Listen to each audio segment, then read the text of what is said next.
चलिए आज बात करते हैं एक ऐसे आविष्कार की जिसने हमारी दुनिया को हमेशा हमेशा के लिए बदल दिया। एक ऐसी मशीन जिसने हमें रफ्तार का तोहफा दिया, दूरियों को खत्म किया और आज की मॉडर्न सिविलाइजेशन की नींव रखी। जी हाँ, ये कहानी है पेट्रोल इंजन की। तो सवाल यही उठता है कि आखिर कैसे एक आइडिया, एक अकेली मशीन पूरी की पूरी इंसानियत को पहियों पर ले आई। चलिए इस सफर पर निकलते हैं और इस सवाल का जवाब ढूंढते हैं। लेकिन इस कमाल की टेक्नोलॉजी को समझने के लिए हमें थोड़ा पीछे जाकर इसके बेसिक प्रिंसिपल को समझना होगा। मतलब पेट्रोल इंजन को जानने से पहले ये जानना जरूरी है कि ये इंटरनल कंबस्टन इंजन आखिर है क्या चीज़। इसे ऐसे समझिए कि ये एक ऐसी मशीन है जो अपने अंदर ही एक छोटा कंट्रोल्ड धमाका करती है और इसी धमाके की ताकत से एक पिस्टन को धक्का लगता है। बस इसी धक्के से मोशन यानी कि गति पैदा होती है। यही वो रेवोल्यूशनरी आइडिया था जिसने सब कुछ मुमकिन कर दिया। तो ये आइडिया आखिर आया कहाँ से? कौन थे वो लोग, वो पायोनियर्स जिन्होंने इस आइडिया को एक थ्योरी से निकालकर एक असली चलती फिरती मशीन में बदल दिया? आइए मिलते हैं 19वीं सदी के उन दूरदर्शी लोगों से जिन्होंने इस क्रांति को हकीकत बनाया। इस कहानी की शुरुआत होती है 1860 में फ्रांस के एटियन लेनॉयर से। उन्होंने पहला इंटरनल कंबस्टन इंजन बनाया जो कोयले से बनी गैस पर चलता था। हाँ, ये आज के इंजन जैसा पावरफुल तो बिल्कुल नहीं था, पर ये वो पहली चिंगारी जरूर थी जिसने आने वाली आग को हवा दी। असली ब्रेक थ्रू तो आया 1876 में, जब जर्मनी के निकोलस ऑटो ने 4 स्ट्रोक इंजन का आविष्कार किया। ये डिज़ाइन इतना शानदार, इतना एफिशिएंट और इतना रिलायबल था कि आज भी दुनिया की करोड़ों गाड़ियों में जो इंजन लगे हैं उनका ब्लूप्रिंट यही है। और फिर आया वो ऐतिहासिक पल जिसने सब कुछ बदल कर रख दिया। 1885 में कार्ल बेंज ने ऑटो के इंजन को 3 पहियों वाली एक गाड़ी पर फिट किया और उसे नाम दिया मोटर वैगन। ये दुनिया की पहली पेट्रोल से चलने वाली कार थी और इसी के साथ बेंज को फादर ऑफ द ऑटोमोबाइल का खिताब मिला। लेकिन रुकिए, कहानी अभी खत्म नहीं हुई। ठीक 1 साल बाद गॉटलीब डेमलर और विल्हेम मेबॉग ने एक हल्का, छोटा और बहुत ज्यादा तेज रफ्तार वाला पेट्रोल इंजन बनाया। ये मानो पहेली का आखिरी टुकड़ा था, क्योंकि अब इंजन इतना पावरफुल भी था और इतना हल्का भी कि उसे किसी भी चीज में लगाया जा सकता था, मोटरसाइकिल, नाव और हाँ, आने वाले जमाने की कारों में भी।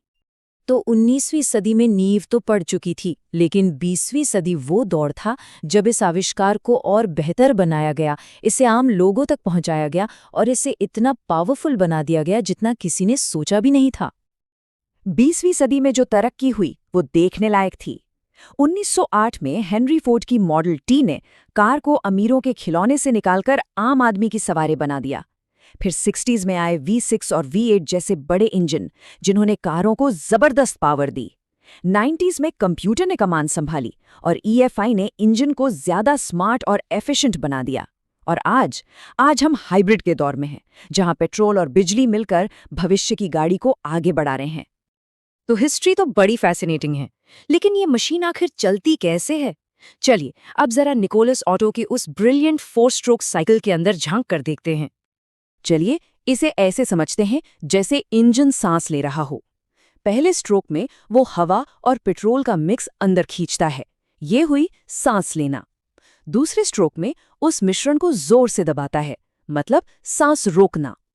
तीसरा और सबसे इंपॉर्टेंट स्ट्रोक है पावर, जब एक चिंगारी से धमाका होता है जो असली ताकत पैदा करता है। और चौथे स्ट्रोक में वो जली हुई गैसों को बाहर फेंक देता है, यानी सांस छोड़ना। और जरा सोचिए, ये चारों स्टेप्स 1 मिनट में हजारों बार होते हैं। कमाल है ना?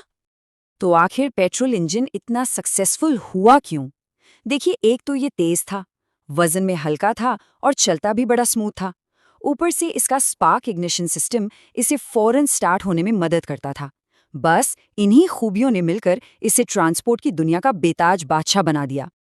लेकिन इस इंजन का असर सिर्फ सड़कों तक ही नहीं रहा, इसने तो शहरों के नक्शे बदल दिए, दुनिया भर के व्यापार को रफ्तार दी और लोगों को पर्सनल फ्रीडम का वो एहसास दिया जो पहले कभी मुमकिन नहीं था।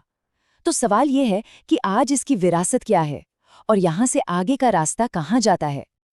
ये बात बिल्कुल सच है। ये सिर्फ एक मशीन नहीं थी, ये वो इंजन था जिसने 20वीं सदी को चलाया। इसने हमें वो स्पीड दी जिसके हम आज आदी हैं, और हमारी दुनिया को पहले से कहीं ज्यादा छोटा और कनेक्टेड बना दिया। और बस यही हम आज के सबसे बड़े मोड़ पर आकर खड़े हो जाते हैं। एक तरफ है पेट्रोल इंजन जिसने हमारी आज की दुनिया बनाई, और दूसरी तरफ है इलेक्ट्रिक और हाइब्रिड इंजन जो एक ज़्यादा साफ और सस्टेनेबल फ्यूचर का वादा कर रहे हैं। पेट्रोल इंजन का राज अभी खत्म नहीं हुआ है, लेकिन हाँ, मैदान में एक नया मजबूत दावेदार आ चुका है जो कहानी का अगला चैप्टर लिखने के लिए तैयार है। तो आखिर में एक सवाल सोचना तो बनता है। पेट्रोल इंजन ने हमें वो दुनिया दी जिसमें हम आज जी रहे हैं। अब सोचने वाली बात यह है कि अगली कौन सी टेक्नोलॉजी हमारी दुनिया को ठीक इसी तरह बदलेगी और हमें एक बिल्कुल नए भविष्य की तरफ ले जाएगी। इसका जवाब तो आने वाला वक्त ही बताएगा।